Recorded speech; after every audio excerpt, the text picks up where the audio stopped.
I think the Saint-Saëns Concerto, in fact, I know it was the first concerto that I learnt when I was studying at the junior department at Royal College. It's a harder piece than I think people credit, because it's very often given to young cellists as the first concerto they learn. But actually, it has its moments of difficulty.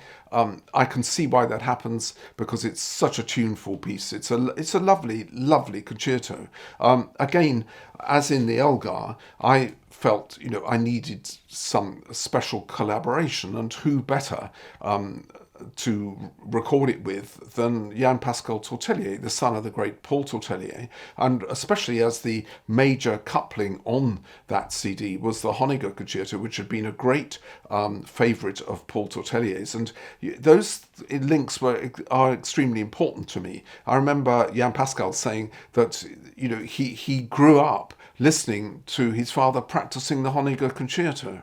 Now, when a conductor has a work, in their bones to that degree, I think that that's a really important thing. Recording the Saint-Saëns with Yan Pascal, he was a young conductor at the time, and it was with the English Chamber Orchestra, and I don't think he'd ever worked with the orchestra before. And of course, we started off with the Saint-Saëns, and it's that first chord.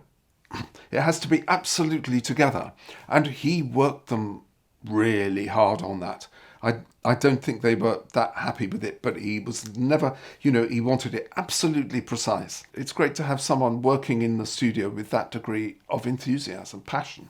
I always felt very comfortable with conductors who were string players. I mean, it's interesting, isn't it? Some of the great conductors have been cellists, Toscanini, Barbaroli,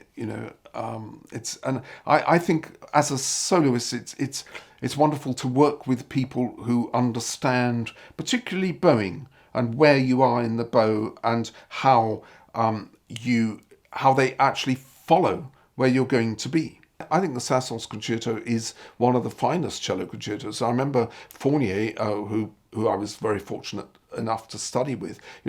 I think it was one of his literally 2 or 3 favourite concertos.